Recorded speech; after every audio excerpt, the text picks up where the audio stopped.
It takes a little bit. It does.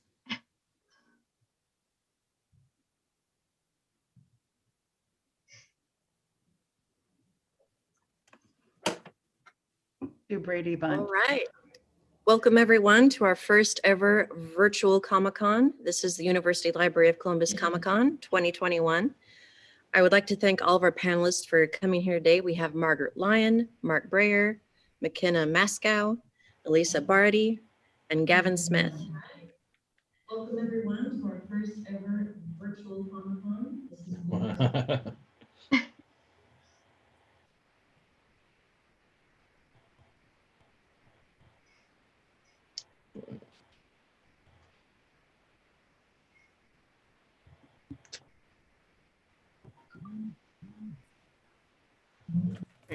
And as we begin our virtual Comic-Con, I will be asking our panelists a variety of different questions. We are going to start with Elisa. So Elisa, thank you again for joining us today. No problem. So as you know, our theme today is art, literature, and comics in the time of pandemics and how art can help us process things in these unprecedented times. Can you talk about how the pandemic has affected your art in any way? Well, I think, I've definitely thrown myself into my artwork during this past year. I've been home a lot more. So I've been producing more. And obviously I didn't do as many in-person events as I had planned. So a lot of what I've done has been online. And so I've been posting more on social media, reaching out more to different opportunities that I could find online. And that's led me to working with a lot of online projects that I was able to find. I've done things that I hadn't had an opportunity to do before, like this panel, for example. I've also been involved with, different like charity projects, like sketch card project, different Kickstarters. So, even though the in-person events that all got postponed, I got to do a lot more of other types of projects. I also did a cover for Glue Stick Indie, and they asked me to think about that, about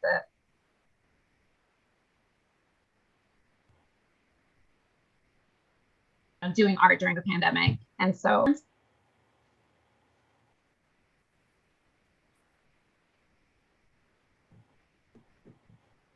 I thought people at home were things that had to do with like the protests, for example, from last summer, the Nintendo Switch. And because I was thinking a lot of people were playing like Animal Crossing who were stuck at home. That was kind of a calming thing that a lot of us did.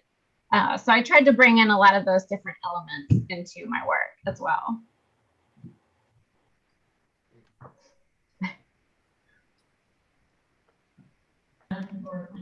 Well, it sounds like you've been able to stay busy at least. I know that the art community has been hit especially hard during this time because we're not doing anything in person.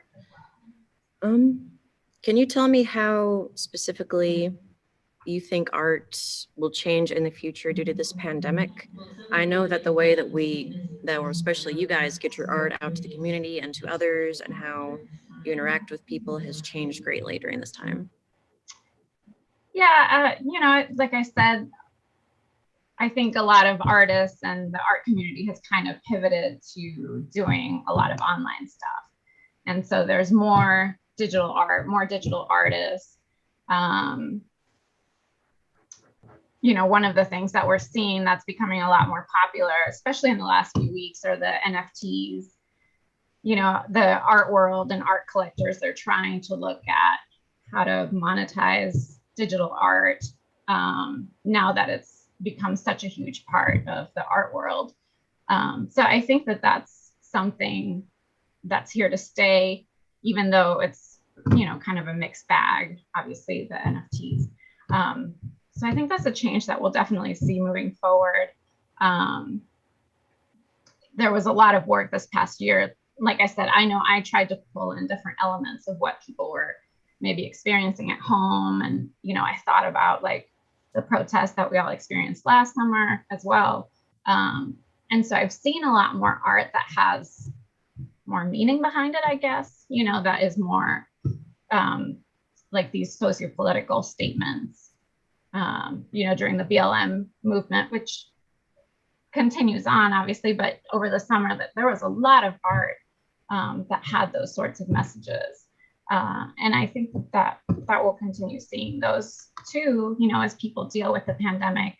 Or there was all that artwork with like the nurses who were like superheroes. So I think art has definitely been making a lot of statements lately about what we're dealing with and who we admire and, all those sorts of things.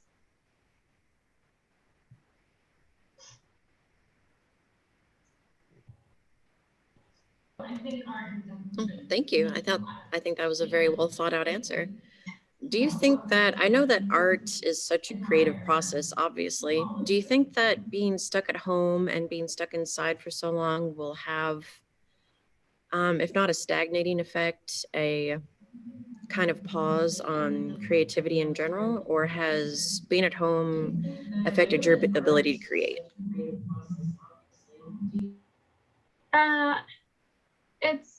There's ups and downs, pros and cons. Obviously, I was disappointed, that a lot of the in-person events got canceled or postponed. And I think there's a lot you gain from those in-person events. Obviously, you get to meet the fans, you get to meet a lot of other creators, you're exposed to panels and, all kinds of things. And that a lot of times would inspire me and things that I would, then bring home and create. So there's a little bit of loss there, but there is so much online too. There are so many opportunities online, and there's good online communities. On Twitter, I've met a lot of comic artists and comic creators. And I've gotten plugged into a lot of those projects that I was mentioning that way, like the Kickstarters and charity projects that I've done. A lot of it was just making connections on Twitter and Facebook. So I think there's still opportunities to be inspired and for growth online. It's just different from what we would, just the influences that we would have otherwise. I could see how it might be stagnating for some people if they don't reach out, I guess, or if they don't tap into those resources. I could see that maybe the inspiration that they might draw from might be a little bit more limited. So I think it's up to each person to sort of seek that out. Now it's probably a little bit more, you have to make that effort to look for it rather than having it come to you.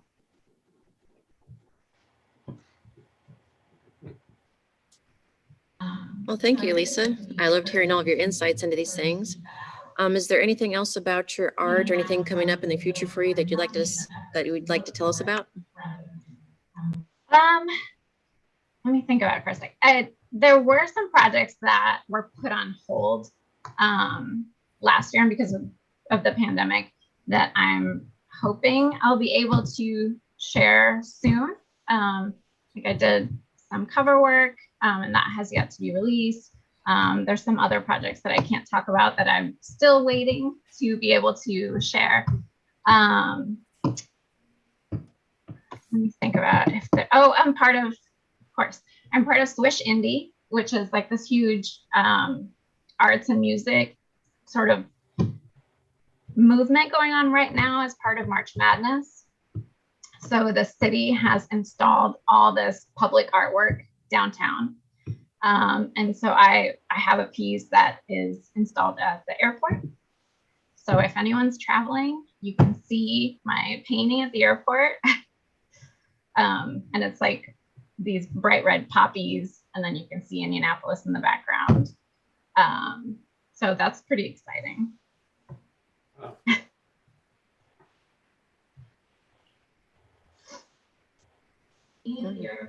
Well, thank you, Lisa, for sharing with us today. I'd now like to turn it to Gavin. Gavin, thank you for joining us today. Gavin has Okay. been with us since our very first Comic-Con when we were having them in person. Yeah.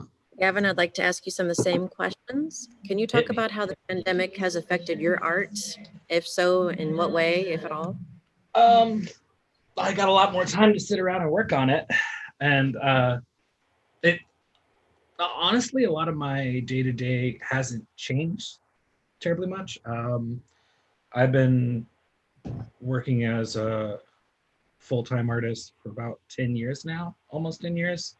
So I'm used to staying at home and kind of isolating myself. Um, I I did do a lot of conventions, obviously before this hit. So I got to do one or about 1.5 last year, um, right before everything shut down. I think the week that everything shut down, I was about to hop on a plane to go to Seattle, um, for Emerald City Comic Con. Um, and I know it affected a lot of my friends. A lot of my friends working in mainstream publishing, working for Marvel, DC, Image, Valiant, you name it. A lot of them got told pencils down. That was a popular term that was going around last year. And myself and my creative partner James Maddox had just signed our contract to do volume 2 of Dead Legends, our creator-owned martial arts book, available in finer comic shops everywhere.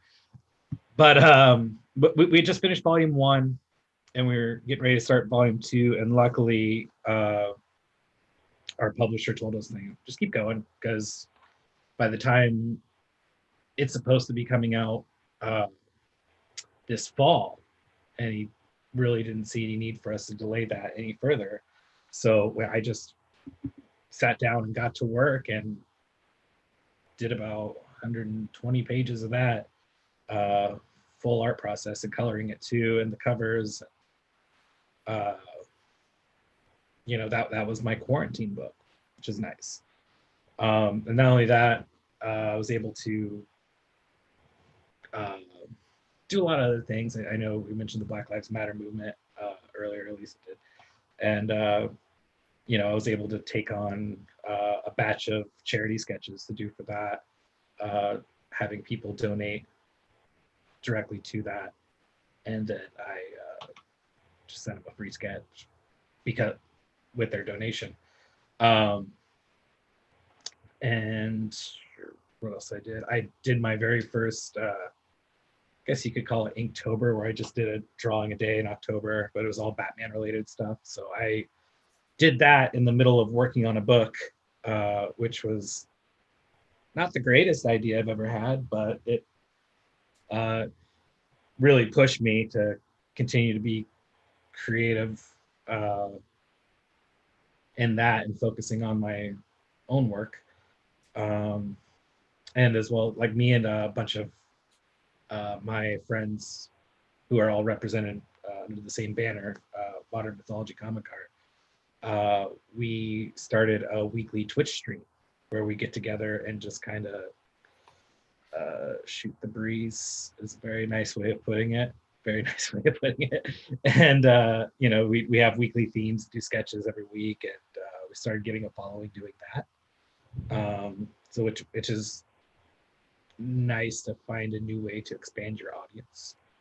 And it's been nice to just find new and creative ways to get your stuff out there during all this. Well, it sounds like you've been using your time in quarantine very productively, and we've all been very lucky that we've been able to stay healthy during all this. Yeah. So, do you think that in some ways being quarantined is forcing you to be creative in ways that you weren't before?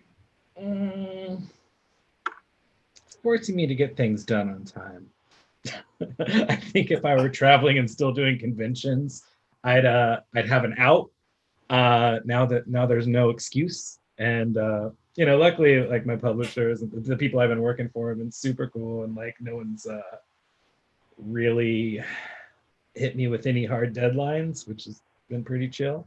So I I don't know. I've just been taking my time. I've just been not worrying so much. It's actually been a big stress relief, not having to worry about, well, I got to pack a suitcase to go to Charlotte and I'm going to be gone for 5 days. And that's 5 days I can't sit at my table at work. And 5 days is really like a week because there's a day before packing and then there's getting home and recovering. And, it's just saved me. And that's one of 15 conventions I would have done last year. So yeah, I think I've been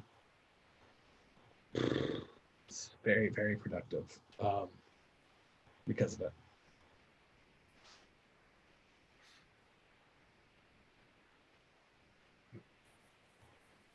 And I played a lot more video games. So. Oh, that's one of my other questions was going to ask, how has the pandemic affected you and in what way? But it sounds like it stopped you from going to 15 different conventions last year. Yeah, which is not great, because that is, money. That's money. I was counting on it, but being able to find a way to do this, like I said, doing the Battober stuff, I sold a lot of those pieces. My art rep stepped up this year, sold some stuff for me, and then just making myself more of an online presence really helped me. And the dog seems to like it. And my wife's leaving for work, so she's noticing that. Sorry. I'm gonna let her out real quick. Hey. Yeah. There we go. Anyway, where were we? Talking about conventions and loss of that revenue. Right. It's unfortunate, but like in times like these where you're forced to have to lead a different life, bills still got to be paid, so you got to find a way to get things done. Luckily I was able to do that without it affecting too much of my day-to-day life. Well, it seems like flexibility and versatility has suddenly become very important, especially in the art world. Right. Because so many people have lost their revenue during this time, not just those in the art world, even though the people in the art world are especially hard hit. Mm-hmm. Is there anything else going on right now that you would like to tell us about? Any new books, art, conventions, in person? Oh yeah, a couple weeks ago, volume 4 of the Accelerators came out in trade paperback. You can get that at comic shops anywhere. If you're in Indianapolis, I know Comic Book University has them. I know Hero House has them. You can pick up Dead Legend, let's go Ghost in the Shell, the Global Neural Network. I've got a story in that hardcover. Heavy Metal Magazine, which came out last year, like right around the start of the pandemic. And as I mentioned earlier, you can pick up Dead Legends Volume 1 by me and James Maddox. This is my baby, and Volume 2 is finished and will be coming out this fall. The first issue drops in fall, and I think the second volume trade paperback will be out in October. And then some other things coming down the pipeline, but nothing that's developed enough to talk about yet. So, yeah. Wonderful. I'm so glad that you have so many new things coming out, because I do have several pieces of your artwork and a few of your comics actually that you signed for me. Oh, excellent. So I'm glad that things are going well for you, Gavin. Thank you so much. All right. Now we're going to turn our questions over to Margaret Lyon. Margaret, you are an artist, but your medium is very different from everyone else's on here because you are a belly dancer and you are also a professor at IU.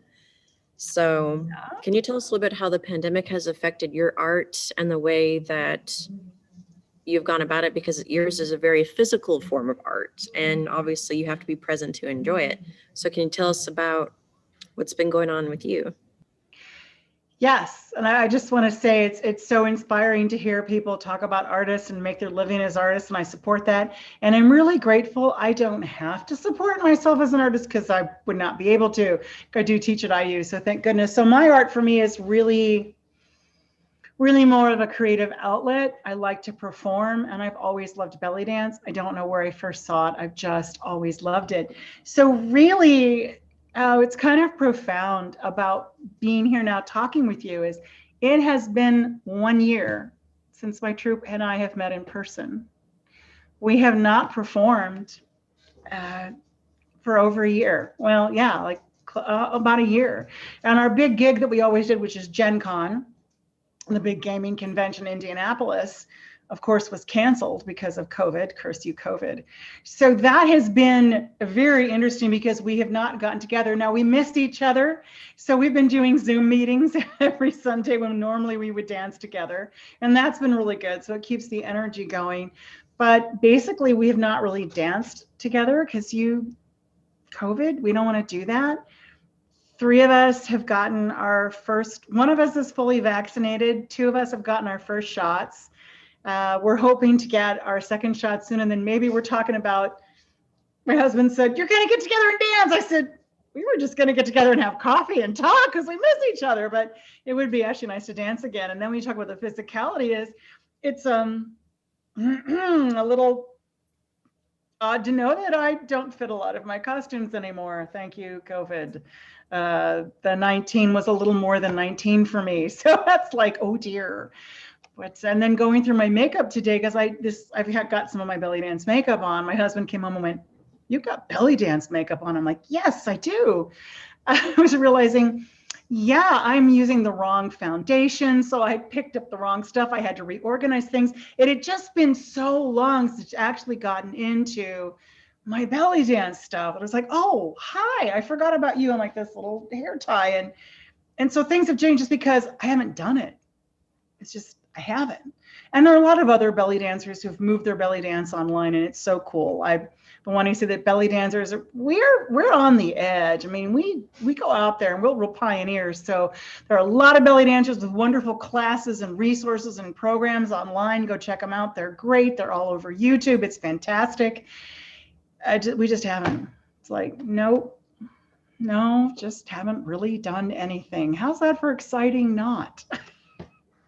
That's been it, really. And I still choreograph in my head, and I'm still saying, okay, when we get to Gen Con next year, what we're going to do is this. And they're like, okay, Margaret. And then the other thing I wanted to add was I'm not just a performer, but I'm also the troupe director and organizer. So I'm also the producer. So it's almost like I wear 2 hats. Because I'm the one who does the interface. I look for gigs. I do the interface with the gig. And then I kind of put together the rehearsal schedule. And it's a group effort where someone says, I want to dance to this or dance as this character, do this song. I say, great, go for it. Let's all work together. But often it's like I'm coming up with the ideas and getting everyone going on stage and all that and running things. As my husband will say, you're in director mode now, aren't you? Yeah, I am. Let's just do it my way, please. So it's been funny not doing that either. It's like I've had more time to work, which I did. Well, thank you for sharing that with us, because as I've asked our other artists on the panel, how has the pandemic made you stagnate, if any way? But your art is so different because it's physical. You have to be there in the moment and present to experience it. And like you said, people going online, virtual, case in point, our Comic-Con, which is virtual this year. But so it seems like for your artwork, it hit you especially hard. And has not being able to express yourself in this way, has it harmed you, or has it affected other parts of your life? That's a really good question. It probably has. I mean, I know that I miss it. I know that I miss the dancing. I know that I miss the camaraderie. Again, since it's not how I make my living, it's not been terrible. It's been terrible not having the expression and the fun, but it has not affected me financially at all. So thank you for that, God.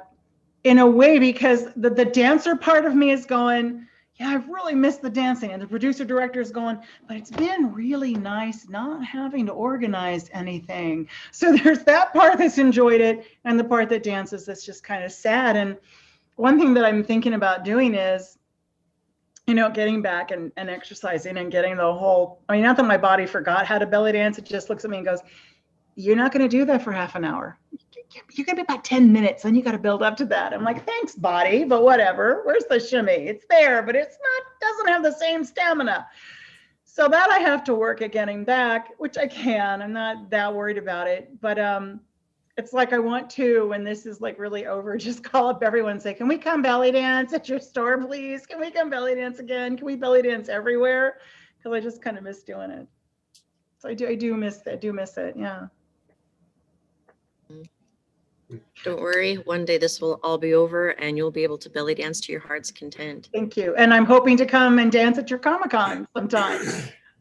Oh yes, when this next year, we will have a whole mini stage. I don't know how we'll make one, but we'll have our own mini stage just for you where you can dance and your troupe to your heart's content.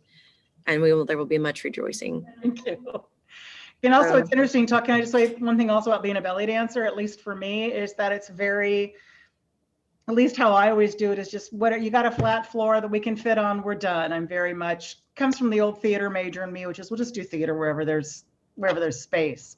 So I can pretty much dance almost anywhere. That's good. And I'm very geeky. We do a lot of geek belly dance. So in case people wondering why would I dance at Comic-Con, like why wouldn't I? Hello. My belly dances the Hulk all the time.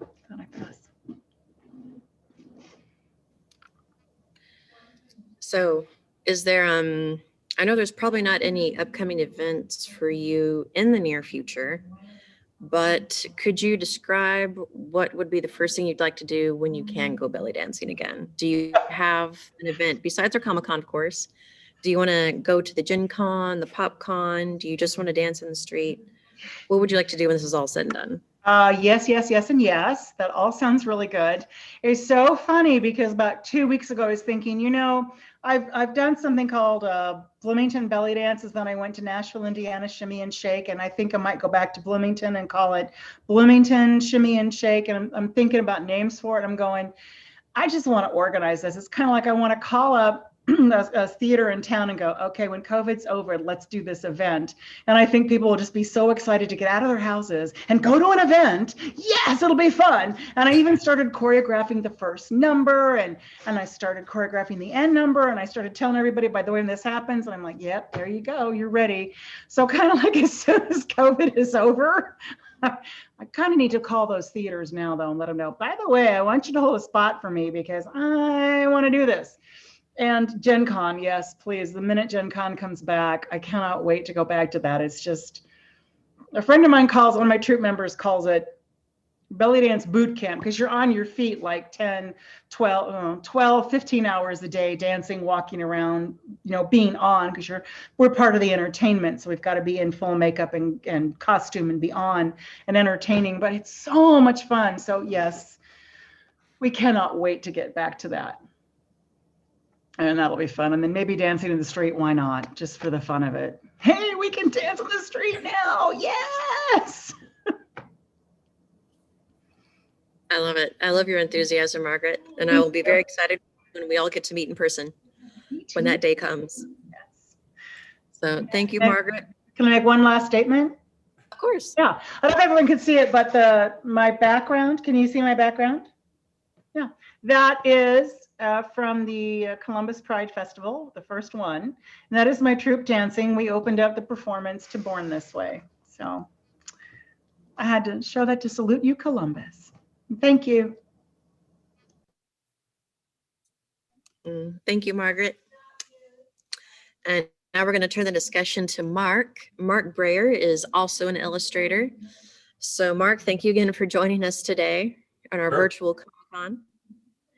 So as I've asked all the other panelists, can you tell us a little bit about how the pandemic has affected you, your art, how you get your media out, and tell us how you are? Sure. Yeah, I think when it first started, one of the because I do if you want to call it freelance project work for publishers. I do a lot of book work. And my first thought was, well, sometimes people, authors who are writing books, a lot of times they do it on their free time, or they do it as a hobby. And I thought the book projects would stop and my income would be severely affected by that. Because I don't think anybody knew, with any industry, I don't think anybody knew exactly how it was going to be affected. And come to find out, when I heard from my project manager about workload, they told me that, funny thing that you ask about how the workload is that we actually have more books coming in now than we ever had before during the pandemic. So I thought, wow, okay. So work for me was really never stopped as we went along. Just had project after project. And then, as Gavin had mentioned earlier too, and other ones on our team here, is that I work from home as well. So working, being inside or sheltering in place or quarantining was kind of a natural thing for me. It's just working away at the drawing table. That didn't really skip much of a beat there, but I think that was the scary thing. And then, of course, we didn't know how long the book projects would continue, but it's been flowing along pretty well. And not being able to get out of the house, because I go to business meetings and network groups sometimes to kind of stay connected, and those were shut down, so we didn't really have that. So that was kind of hard, but as far as workload goes, I got a chance to get in there and learn some new things as well. It's kind of times like this, you kind of dive in and learn something that you haven't done before. So. Well, as a librarian, I'm really happy to hear that the need for books and demand for books has been going up. I actually read about that because during the quarantine, it's given a lot more time for people to read. So are there during this time, has there been any special projects that you've been working on or anything that you want to share with us? Well, of course, working on the books, and then each book is brand new and exciting. But I also do other things. I do space art. I draw a lot of NASA vehicles and things like that. I've got a couple things up here on the wall behind me, but a lot of space things. So that's kind of like the other side of what I do. So I try to delve more into that as well. Started kind of a new design called Spaceman, which is kind of just, if you like space and you're a space geek, you can call yourself a spaceman. So it's kind of, I've got some new things coming with that. So that's been coming for a while. And I was told that, a person that was kind of helping people with things, what they should do during the pandemic or when they're not doing other things, is says update your website or fix something in your website or put some new work up there or post some more things on social media. So I've been trying to do that as well. So there you go.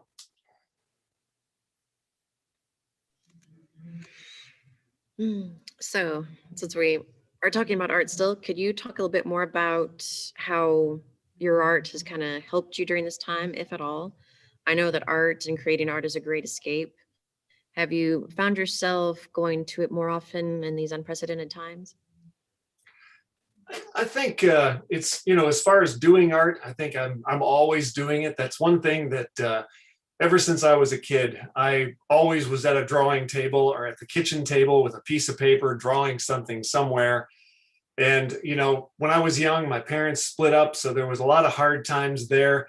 I think a lot of times the worlds that I created on my own, the characters I drew and the places that I went in my imagination just helped a lot. And that with my work now, with a lot of the space art, it's kind of fun to kind of just kind of bury myself in thinking about space. You go outside and you can look up at the stars and think about all the neat things that are going on up there, or even watch some of the space events that we've had over this past year. And Elon Musk's new ship he's been shooting up, and so it's fun to kind of explore that. I kind of go into that world, and it kind of helps pass the time and get you through. Wonderful. I love it. Art and literature and comic books are such great ways to kind of escape from what's going on right now, and also such a great way to process things. Comics changed so much even after 9/11 and Katrina. It seems like every time there's been some kind of natural disaster, comic books are kind of there to take up the narrative and help us through it and process it in ways that perhaps we couldn't otherwise. So Sure. it's just such a great medium. So I know Gavin was talking about how in the past year he missed out on a lot of conventions and other things. Did you miss out on any conventions or work or other events that you were looking forward to that you had to stop because of everything that's happened? Yeah, I mean, just like Gavin said there, I don't go to a lot of the shows, but you really miss that. And, Margaret had mentioned that too. You just miss that connection, going out there, seeing the fans, getting the feedback. I think we all get a lot from that. We all like to know, if people are liking what we're producing. You kind of, it's a good just to know, that's makes you feel good when you can say, okay, I'm doing things that people like. And then of course, income, you get income from those shows, and just helps your mind. You always feel energized when you leave things like that. And so, yeah, it was, I even thought about trying to go to some things, or, if there was, but there weren't at the beginning, there was nothing anyway, everything pretty much shut down. But then I thought, that's going to be probably not safe and not good then I thought, well, if I'm out there, I'll be drawing other people out to unsafe things too. So that probably wasn't so great either. So, but yeah, missed it a lot for sure.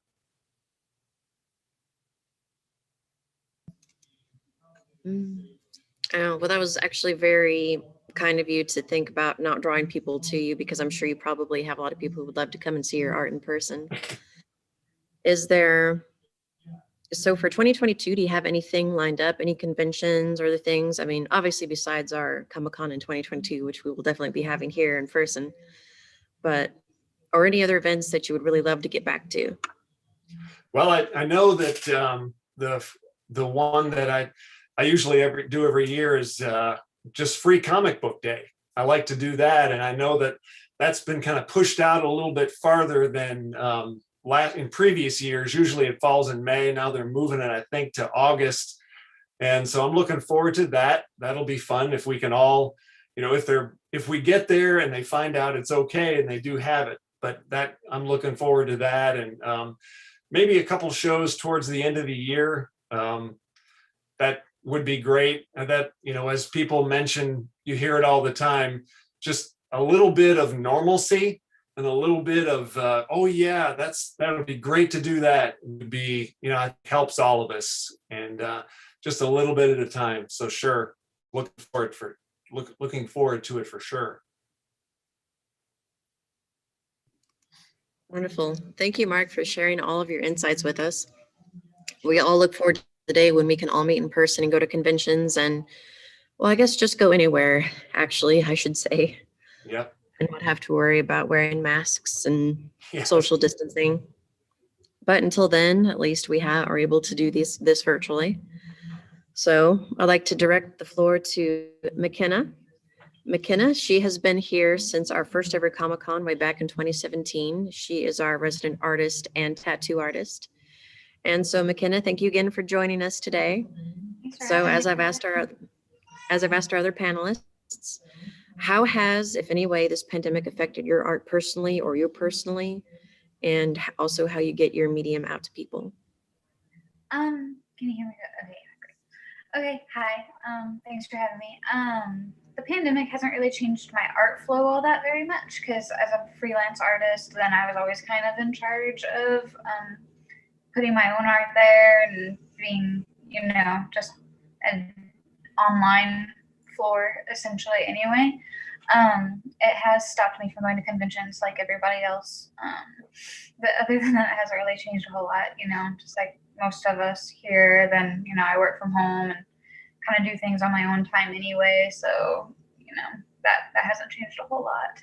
It has changed a little bit about what my art is looking like and how people are reacting to it. So that's been interesting for the past year and a half. So. Can you elaborate a little bit more on how people have been reacting differently to your art? Is it, I guess if it's probably affecting them differently, like the way that you portray things. It's like, oh yeah, instead of it being one way, I'm sure that it means something a little more personal to them now, especially with everything that's happening. Yeah, exactly. So my art has always been very much about exploring emotions and feelings, and then, feminine empowerment and things of that nature, mental health, stuff like that. So kind of in a weird, dark way, as everybody knows. But so before, people were always just like, oh my gosh, like, that's just weird and kind of edgy. And now, like, I've noticed the past year and a half, people are like, wow, like, this, like, weird and edgy thing, like, really actually kind of speaks to me. Like, I don't know why, but, like, this chick really gets me, like the chick that I drew or whatever. It's like, oh my gosh, I totally get this girl, this blue girl with fire hair. Like, I get that. I'm like, yes, awesome. Like, now you guys are getting it. So I think that's interesting how people's, like, mindsets are kind of changing a little bit throughout this pandemic. I think that's wonderful because it is kind of orchestrating how the way we're perceiving art has changed so much. And I have read many articles talking about how there's a pandemic of loneliness and how people who normally had really great a social network and a friend circle now have had that removed because we've had to for safety's sake. So people who might not normally have been drawn to your artwork are now finding it as a kind of artistic release in ways that they might not have before. Yeah. So that's really interesting. Oh, sorry, I didn't mean to cut you off.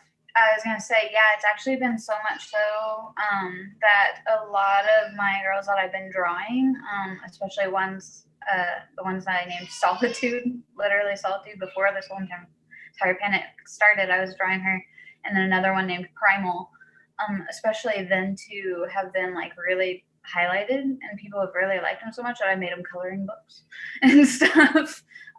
They've been free, like, I've just been giving out for free because nobody has the extra money to spare during this entire thing. But, like, I noticed that a ton of people have been downloading them and, like, coloring them and, like, showing me the different paintings and stuff that they've been doing of them. It's been awesome.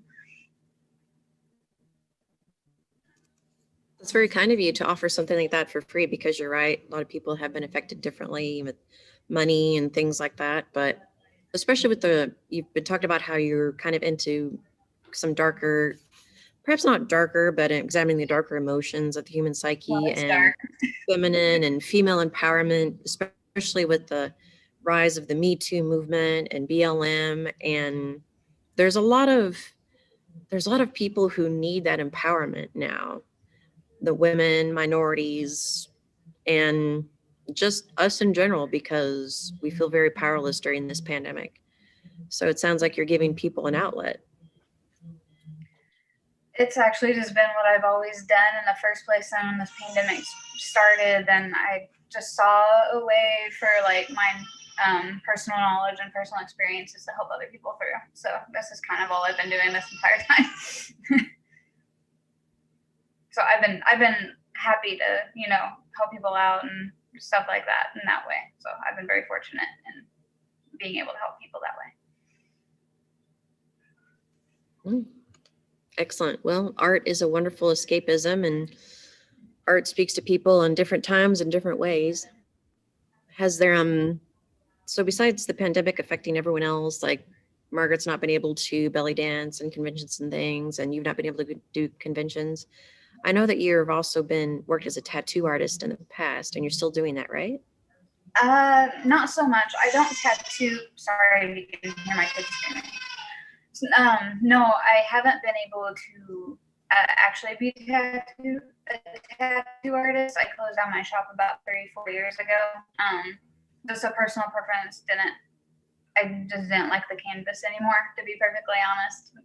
tattooing on skin's a lot different than just drawing on paper. It's a lot more liberating for me to just draw on paper.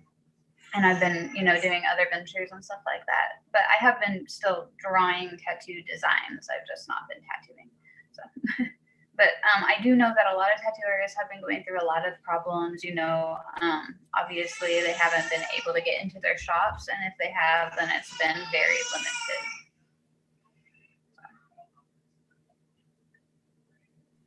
Yeah, I know that tattoo artists are another one of those artists that, again, you have to be there physically in person to get that artwork on you.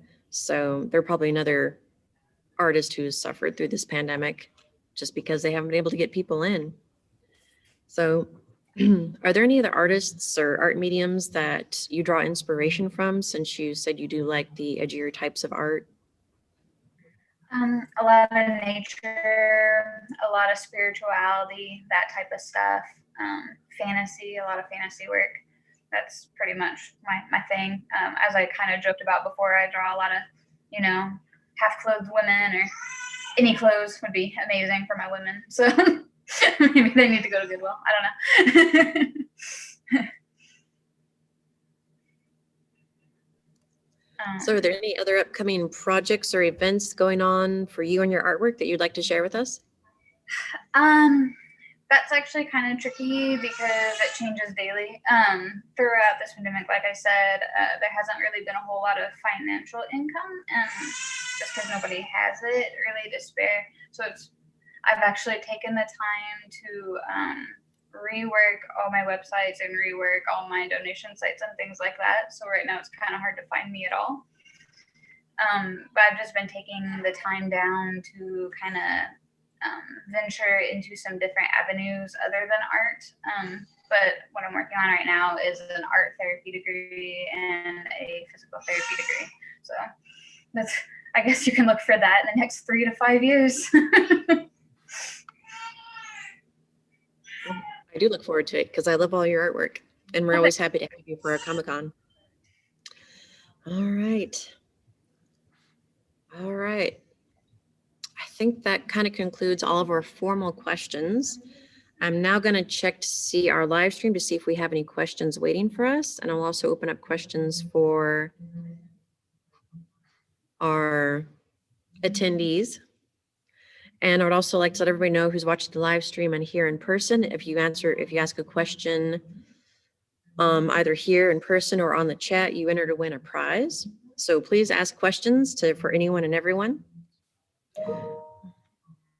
All right, so we have some questions in our chat, which I'll just ask for all of you.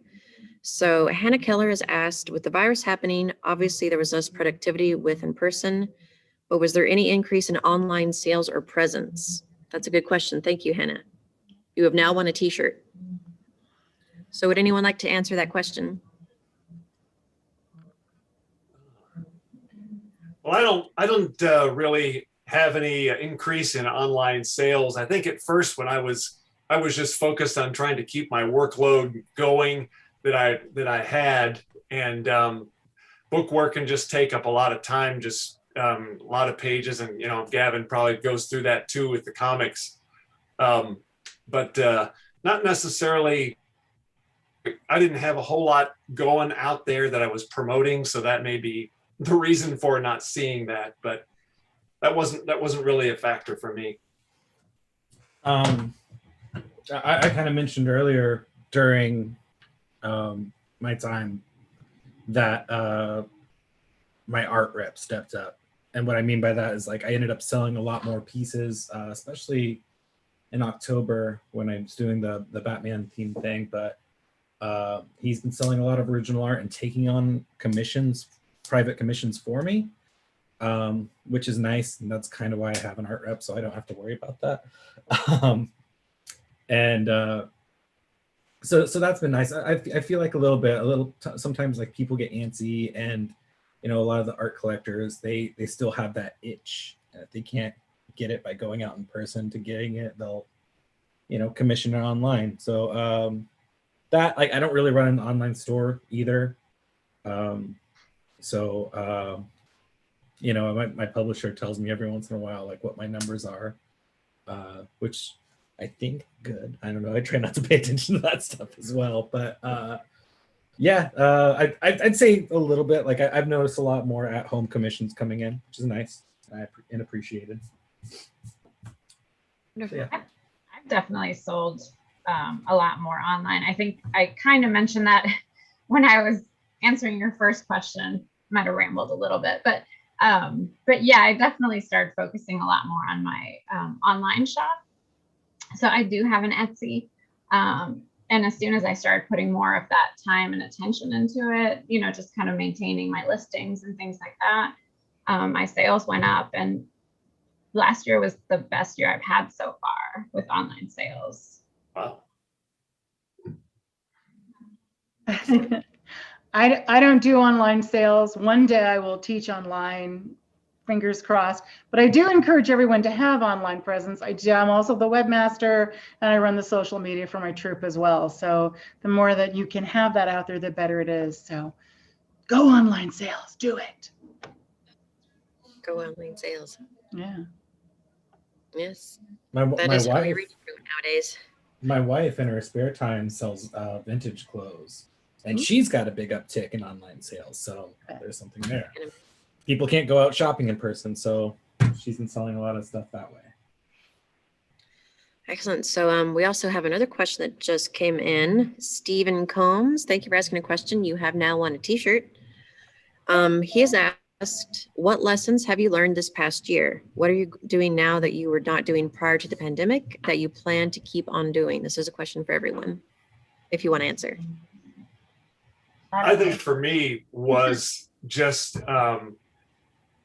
using your time wisely, just taking advantage of the time that you have, taking advantage, you know, maybe a little less Netflix, a little less sports watching, a little more sketching, more drawing. Like I really got into learning more about my iPad and using Procreate and things like that. Just being more aware of, gee, you know, I really need to take advantage of the time that I have and not just sit around and watch it go by. Because I had a friend tell me way back at the beginning that when the pandemic is over, everybody will have a story to tell. So I thought that was really cool. So true. I think if I'm going to take anything away, it's learn to say no, because I think what happens is, thank you for asking that question, because the light bulb went off in my brain. It's like, because I was no longer producing and directing and rehearsing, my subconscious went, well, we better fill that up. So I tripled my workload at work. And then at Thanksgiving in 2020, I realized I hadn't had a day off for 6 months. And it's like, oh, that's not good. So I've been trying to like learn to say no and cut back on things that I just don't really need to do, so that when the pandemic ends, I can fill up that time with putting together belly dance shows. Yeah, that's what I'll do. There you are. Yeah, it's a cycle.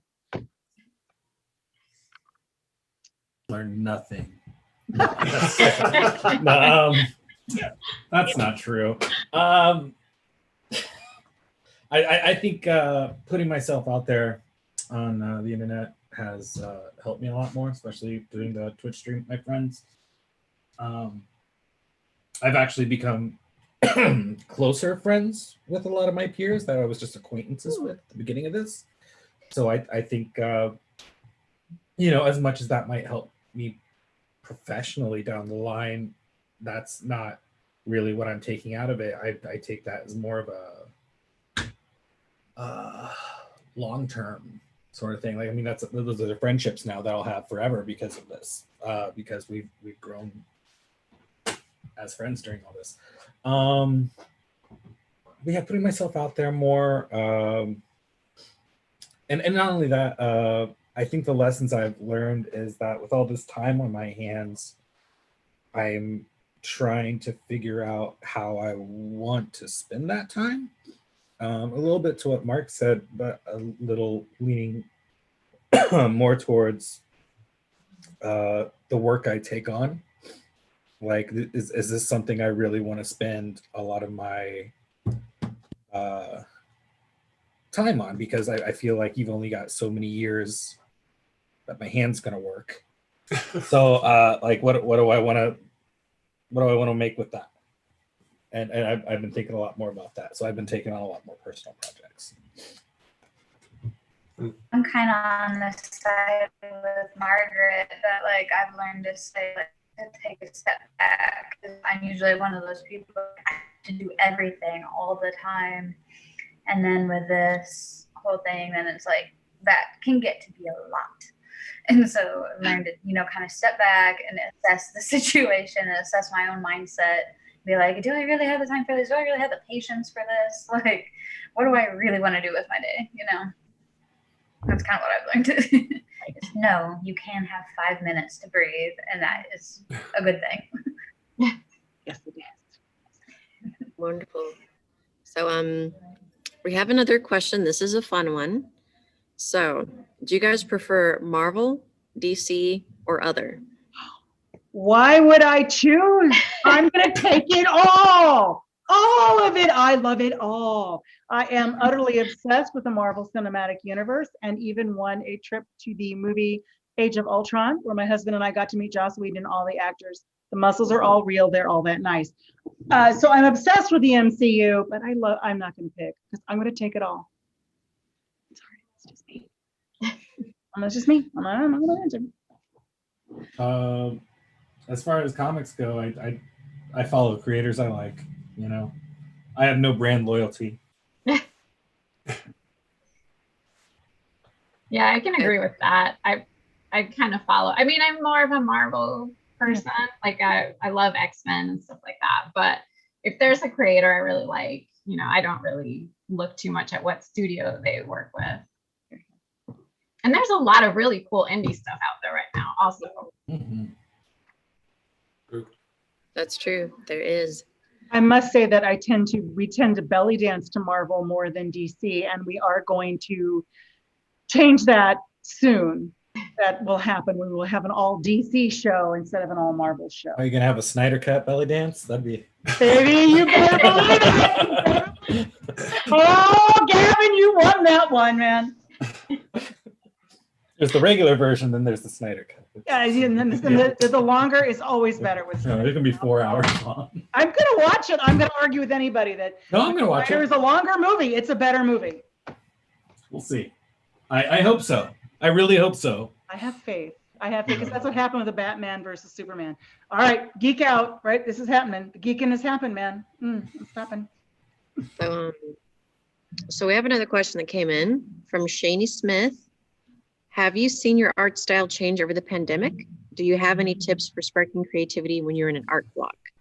And this question is for everyone.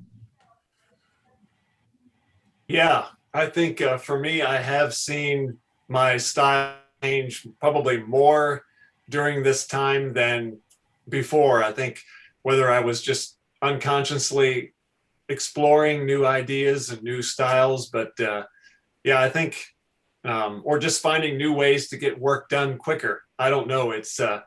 But yeah, I think I took some time, like I mentioned, doing more on the iPad, definitely trying to explore some new ideas. And yeah, for sure.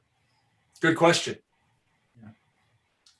I've definitely found quicker ways to get some stuff done. Like I said, I've been thinking about the things I want to draw in the immediate future, and like the project I'm working on now, as I drop my pen all over it, is work for hire. So and like, which is cool. I'm not gonna like kill myself over that stuff, but I'm thinking about the stuff I'm going to be doing in the future, and I've been like practicing a couple of different techniques that I want to bring to it to really just show off and go all out on that. So yeah. I know for me, like if I'm struggling with art block, I think having a sketchbook is really nice, and just sort of sitting down and just do it. Like, just having a few minutes to sit down and doodle something. And I think when you're drawing in a sketchbook, there's less pressure for it to be like perfect or beautiful. It's just sit down and draw something. And then I feel like that will kind of loosen me up and then help me kind of it'll be like a jumping off point then for other work later, but like it helps me to kind of get back into the swing of things. Also Yeah. take a day off, just like, That's true too. Yes. yeah, that is a just good like, point. don't kill yourself over something. I mean, like sometimes there are days that it's on and there are days when it's not. And when it's just not working, just, That's true. it's Step you're away. only going to frustrate yourself. Yeah. Take a step back, take a couple hours, take a day, take a true. walk with your dog. I pet a don't know. kitty. I don't know if McKenna wants to add something, but I'll just throw it out quickly that recently, my troop and I have been talking about how when we go to Gen Con, a lot of things is, I don't demand a uniform look. I mean, the first name of our troop is different, Drummer Billy, so I don't, we all got to be different. That's good. But we've all decided that we want to make, and one of my troop members is a professional costumer, so I shamelessly use her. So at any rate, sorry about that, Becky. At any rate, we're going to design hip wraps so we can wear the hip wraps. And even if we're wearing entirely different costumes, the hip wraps will all be uniform. So that might be something we start working on when we all see each other again and wear as we shimmy through an art walk. I love that.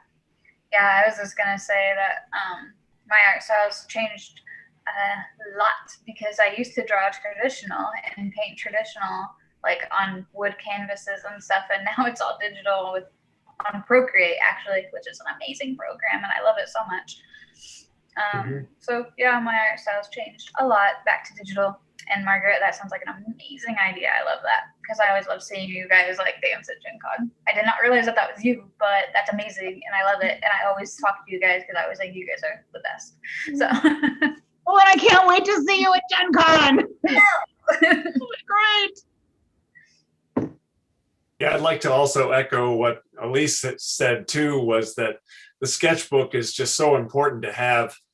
It almost all of my ideas start in a sketchbook or a piece of paper that I was drawing on or something, and I'll bring it home and get the sketch, scan it into Procreate, right, McKenna?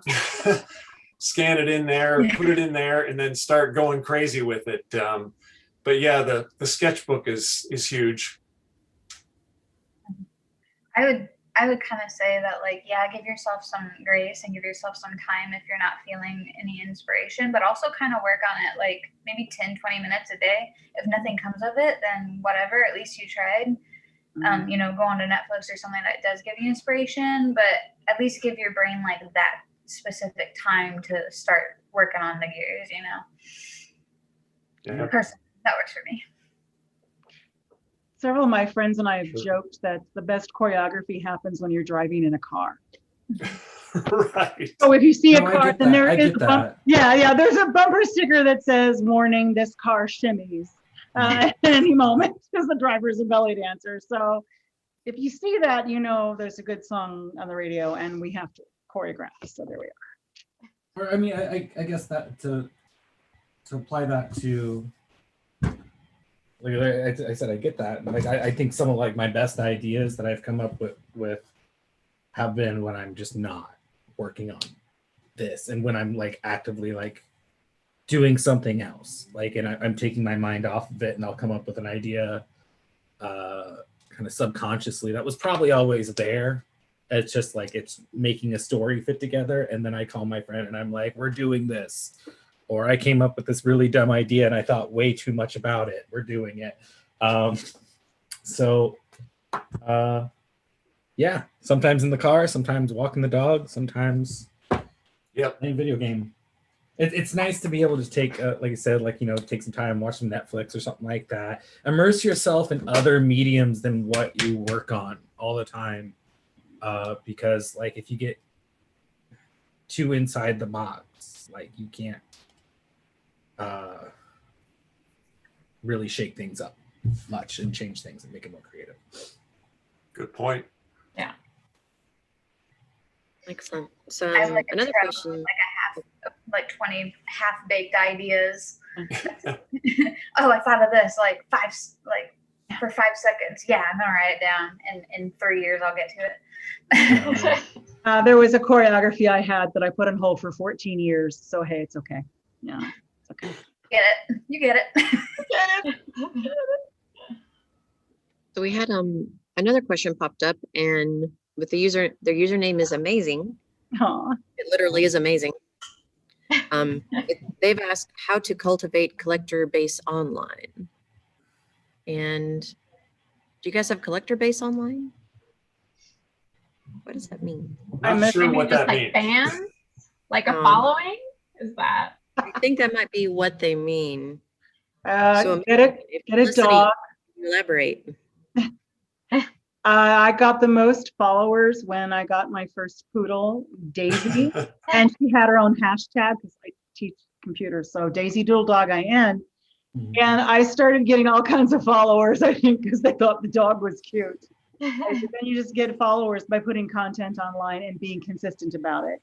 So Yeah. one thing that people say is, don't just put 3 things out one week and then nothing out the next. Like have at least one day a week or one time frame that you're going to put something out so people can rely on that. And then if you add more, you can. But that'd be the best way to do it.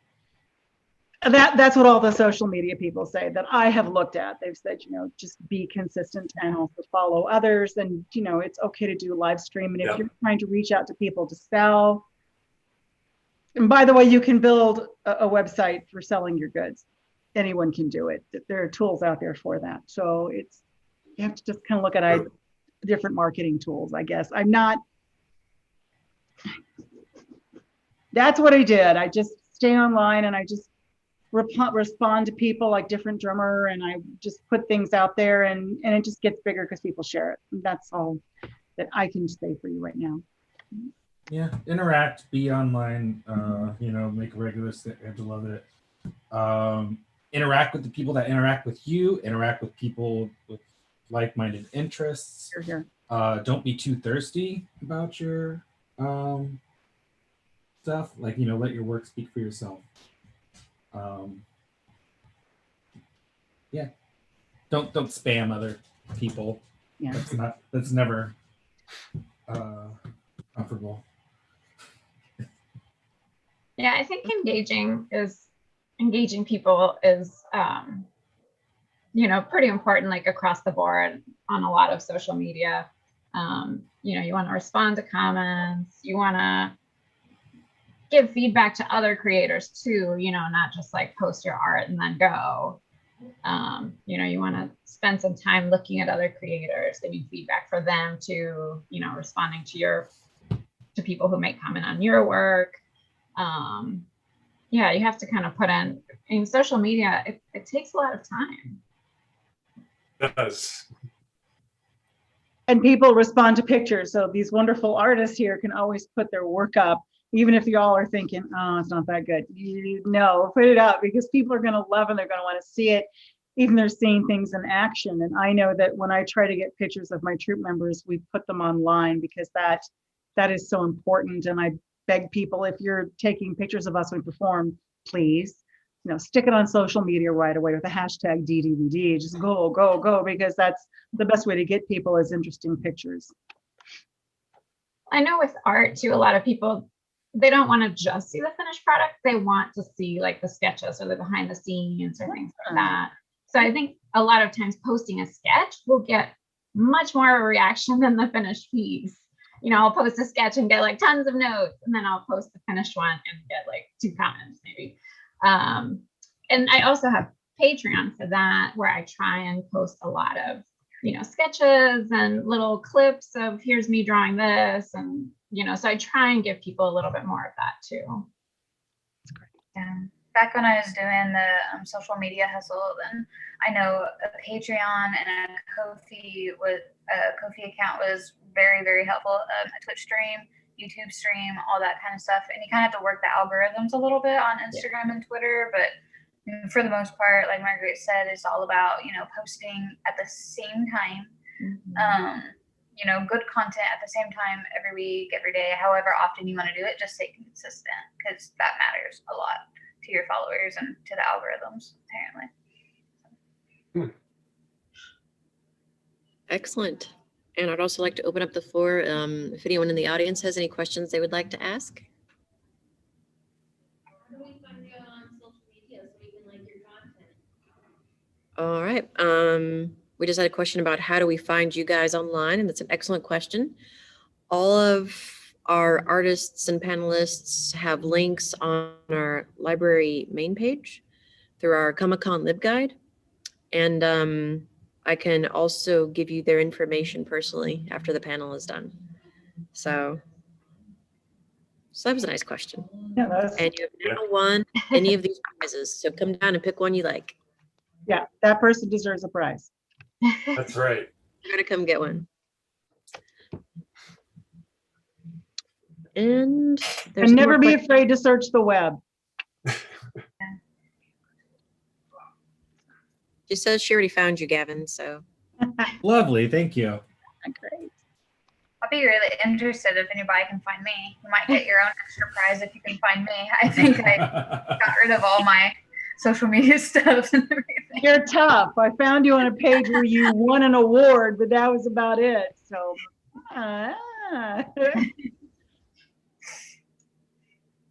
no one is hidden on the internet. So all right. No other questions have come in through the live chat. I don't think anyone else is going to ask any questions in person. So are there any other things that you would just like to talk about before we end our panel?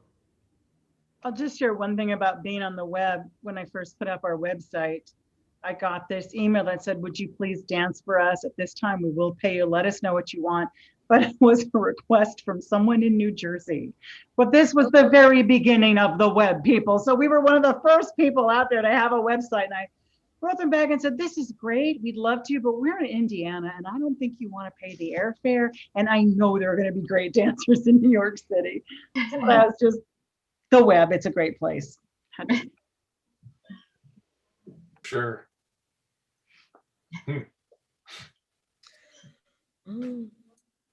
All right. I'll wait one more question to see if anyone else asks any more questions, but I have a question for you guys. So between the pandemic and everything that's going on, I've seen that a lot of the fantasy and science fiction based shows have been especially popular this past year, between The Witcher and Picard and Star Trek, and most recently WandaVision. Do you think that all of this is because of the pandemic, that we are reaching for fantasy, or would this always be as popular as it is now? Well, I know just real quick about WandaVision. I mean, it's without spoiling the show for people that haven't watched it, but it's all about grief. So I feel like it's very relevant to, you know, what we've all been going through. Yes. Yes. That's very insightful and true. It kind of came out right when we needed it during this pandemic. I also think that because I grew up as a baby geek, and then all of a sudden, you know, I did a lot of the geek stuff long before other geeks did it. And so I just think it's a generational thing. Like, I really think that the more this is coming out is because different generations are having their children watch it. For example, when I started teaching at IU, I thought no one's going to get my Star Wars jokes. Everybody got it. And I realized this young generation, their parents were having them watch Star Wars on TV. So I they would say knew it's all the the next Star Wars. generation. It was beautiful. I'm sorry, say that again. Some would say it's the next generation. Yeah, it is. Oh, he's good. Gavin, we are synced here. And it's just really fun. And it also is very encouraging because now my Harry Potter jokes will always be relevant. It's very good. Yeah, that's a really good point. You know, like I know I've watched a lot of, you know, I've watched Star Wars with my daughter. Yeah. And yeah, there were a lot of shows and things that, you know, my parents never sat down and watched with me. And now I'm like, oh, sit down, like, you gotta watch this. You're a good parent. Yeah, I think a lot of people, they like the escapist shows. They like to know we're heading out into space, or we're heading underground, or we're heading to another world, to meet new people where they seem to have not have anything terrible going on at the moment, or something like that. And I think that's one reason why I had been working on a project I was working on, where I kind of grabbed a hold of the 70s TV animation when they were coming out with the 70s cartoons. I thought, how about a space team? How about a team of astronauts going into space? So I just have been drawing a lot of just 70s cartoons and a lot of different things, Johnny Quest. And so I think it's fun. You go into that world and you have fun in a different world, and then you can come back. So, but yeah. Exactly. I think personally, my opinion is from a mental health perspective is that people are looking for the escapist, like you said. You either get fantasy on Netflix or you get crime. And I think right now people don't really want the crime so much, even though they keep trying to push it on me. I keep deleting it. So I think with the two options, people are always going to pick fantasy, but also I think with people not having jobs, as much work and stuff to do, they've been playing video games a lot more. I know The Witcher, especially kind of blew up with the pandemic, and everyone was like, "Oh my god, have you ever seen this game?" I was like, "Yeah, 30 years ago, guys."